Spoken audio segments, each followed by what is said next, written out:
Capek banget kemana-mana harus pakai masker. Buat apa sih? Toh kasusnya udah turun juga. Pasrah aja lah sama takdir. Kenapa harus gue yang susah? Belum selesai. Namun tampaknya sudah banyak yang abai. Patuh pada protokol kesehatan mulai dirasa sebagai beban.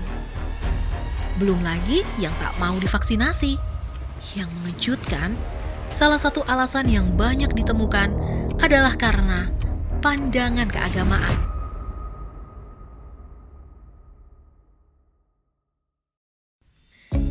Pada bulan September sampai Oktober 2021, peneliti PPIM UIN Jakarta melakukan survei secara daring terhadap 2.358 siswa sekolah menengah atas, kejuruan, dan madrasah aliyah di 34 provinsi di Indonesia.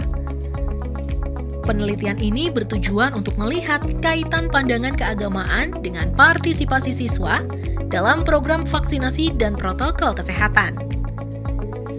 Dari keseluruhan, 41,2% siswa masih abai dalam mencuci tangan. Gencarnya kampanye pakai masker juga seolah tak berpengaruh banyak terhadap sebagian dari mereka. Masih ada 20,1% siswa yang mengaku belum konsisten memakai masker. Belum lagi soal hobi nongkrong bareng. Tercatat 64,8% responden masih abai soal himbauan untuk tidak berkumpul dulu. 41,4%-nya juga masih sulit untuk menerapkan perilaku jaga jarak satu sama lain.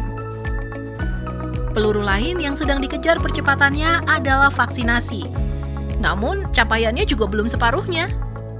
Masih ada 52,58% siswa yang belum divaksin.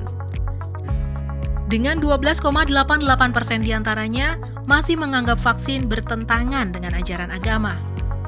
Hasil survei PPIM UIN juga mengungkap adanya 39% siswa yang menganggap pandemi merupakan hukuman Tuhan. Sedangkan 48%-nya merasa tak perlu melakukan upaya khusus dan berpasrah saja terhadap nasib dalam respon pandemi yang dikenal dengan sikap fatalisme. Pilihan sikap semacam ini mudah merebak di lingkungan pelajar karena berbagai faktor.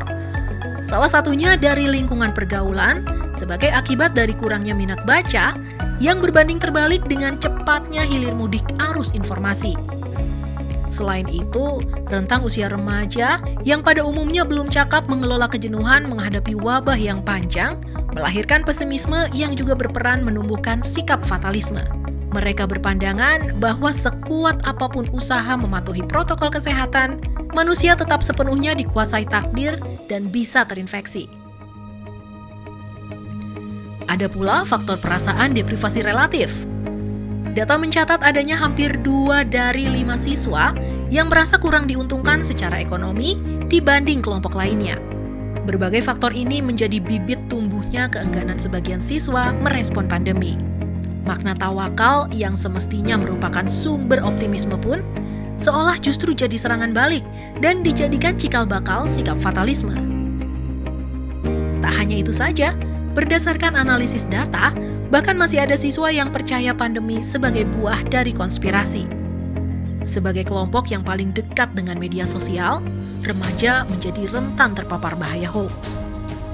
Bagi mereka, segarnya teori konspirasi menjadi sangat masuk akal. Begitu banyak kabar palsu beredar, membuat sulit untuk dibedakan mana yang akurat dan mana yang menyesatkan. Nuansa keagamaan memang berkaitan erat dengan perilaku seseorang dalam menghadapi wabah. Tapi bukan tak mungkin semua diperbaiki dengan adanya dukungan sekolah. Dalam riset ini, peran sekolah terbukti membantu dan jadi solusi penting dalam mengakhiri pandemi. Lalu, apa yang bisa kita tingkatkan bersama? Pertama, sekolah bisa mulai menambah upaya dalam mengarahkan siswa memahami pentingnya literasi digital. Literasi digital merupakan kecakapan dalam menggunakan media digital dan memanfaatkannya secara sehat, bijak, dan patuh hukum untuk kehidupan sehari-hari. Maka butuh gerak cepat agar pelajar tak lagi mudah termakan hoax dan memastikan kembali semua sumber informasi. Hal ini berguna untuk mengejar cakupan vaksinasi dan meningkatkan kesadaran mematuhi protokol kesehatan. Literasi digital juga diharapkan dapat membuka sekat-sekat agar siswa bersikap lebih terbuka. Tak ada salahnya jika sekolah juga membantu untuk lebih saling mengenal dan melebarkan sudut pandang melalui kerjasama siswa dengan kelompok yang berbeda agama. Pandemi hanya bisa berakhir dengan kesungguhan kita bersama untuk memulihkan Indonesia. Siapa bilang perjuangan menghadapi wabah jauh dari nilai-nilai agama? Menghalau pandangan keagamaan yang salah tentang pandemi agar tak terus menjalar tentu merupakan bagian besar dari ikhtiar. Kita semua pasti jadi jauh lebih keren dengan mematuhi protokol kesehatan, melakukan vaksinasi, dan jadi bagian dalam perjuangan menangkal hoax. Bersama, kita bisa wujudkan masyarakat Indonesia yang bijak beragama.